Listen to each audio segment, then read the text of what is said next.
ہم تو مائل بکرم ہیں کوئی سائل ہی نہیں، راہ دکھلائیں کسے کوئی راہ رو منزل ہی نہیں۔ ہماری رحمت تو ٹھاٹھے مار رہی ہے، لیکن ہم جیسے گناہگار سیاکار وہ رحمت کو حاصل نہیں کر رہے۔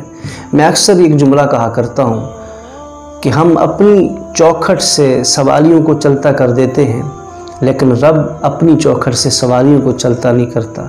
اس لیے ان جیسی مقدس راتوں میں ان کو چلتا نہ کیا کریں، ضائع نہ کیا کریں، بلکہ خود کو رب کی رحمت کا حقدار ٹھہرایا کریں، اس لیے کہ یہ راتیں اللہ نے حضور کے صدقے میں ہمیں عطا فرمائی ہیں کہ ہم جیسے گناہگار سیاکار جب رب کے حضور سجدہ ریز ہوں، آنکھوں سے آنسو بہائیں، تو رب ہمارے جتنے بھی گناہ ہوں گے معاف کر دے گا۔ روایت کے اندر آتا ہے کہ ایک نباش کفن چور جس کی ساری زندگی کفن چوری کے اندر گزر گئی، وہ قبروں کو پھاڑ کر کفن نکال لیتا تھا۔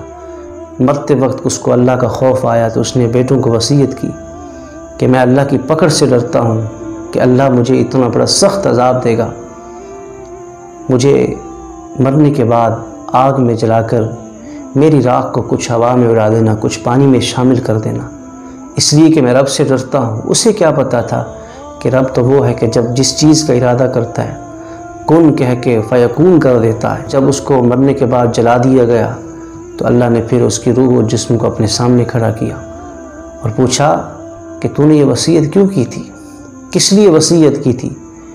تو اس نے کہا مولا میں تجھ سے ڈر گیا تھا، میرے خوف کی وجہ سے میں نے وصیت کی تھی کہ مجھے جلا دینا۔ تو اللہ نے فرمایا میرا خوف کیا تھا تو نے، مجھ سے ڈرا تھا؟ اس نے عرض کی جی مولا۔ فرمایا جا میں نے تجھے معاف کر دیا۔ اب اتنا بڑا کریم رب جس کی چوکھٹ کو ہم نے چھوڑا ہوا ہے، جس کی بارگاہ کو، جس کی دہلیز کو ہم نے چھوڑا ہوا ہے، آج وہی رب پکار کے ہمیں بلا رہا ہے، اس کی رحمت ہمیں اپنی طرف بلا رہی ہے۔ رب فرماتا ہے ایک قدم تم چل کے آؤ گے رحمتیں میری بھاگ کے تمہاری طرف آؤ۔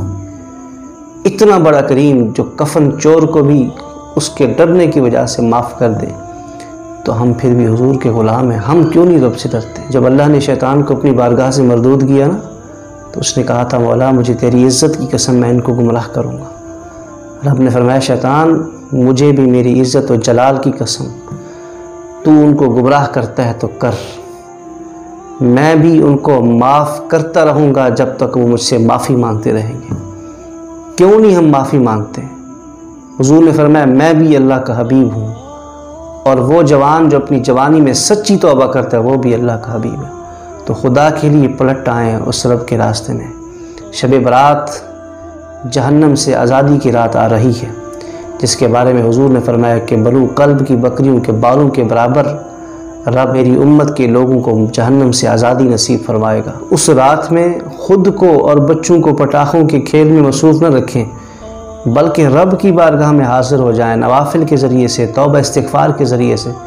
میں گزارش کر رہا ہوں کہ خدا کے لیے اپنے بچوں کو بھی، یہ کفار کا طریقہ ہے کہ پٹاخے مار کر وہ شور شراب سیٹیوں کے ذریعے سے عبادت میں وہ خلل ڈالتے تھے، تو آج وہی کفار کا طریقہ ہم مسلمانوں کے اندر عام ہو چکا ہے، پٹاخوں کے ذریعے سے، شور شرابے کے ذریعے سے، تاکہ عبادات کے اندر خلل آئے۔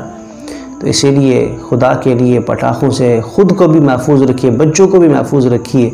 یہ وہ رات ہے جس میں اللہ رب العزت ہمیں رحمت بھی عطا فرماتا ہے۔ جس کے پاس اولاد نہیں وہ اولاد مانگے، جس کے پاس رزق نہیں وہ رزق مانگے۔ رب خود سب کچھ عطا کرتا ہے، تو ذرا اس سے مانگ کے دیکھیے۔